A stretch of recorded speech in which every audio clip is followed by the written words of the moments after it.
বিজু, তুমি কখন এসছো? অনেকক্ষণ। শোনো না, বলছি আমি তোমাকে হ্যাপি ভ্যালেন্টাইন্স ডে বলতে এসেছিলাম। এখন কটা বাজে খেয়াল আছে?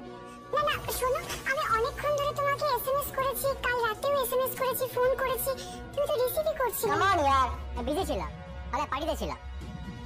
কাল সারাদিন ধরে কত মেয়ে আমাকে মেসেজ করেছে তুমি জানো? কত মেয়ে আমাকে উইশ করেছে, কত মেয়ে আমাকে প্রপোজ করেছে, কত মেয়ে আমাকে ভালোবেসেছে। And in fact, আমি যখন পার্টিতে ছিলাম, enjoyed a lot over that. কি বলছো কি তুমি? ওই মেয়েগুলোর সাথে তুমি আমাকে গুলিয়ে ফেলছো? আমি তোমার হবু স্ত্রী Biju. Come on, you are not my type dear, not my type. আর তোমাকে বিয়ে করে আবার লাইফটা স্পয়েল করার কোনো ইচ্ছা নেই।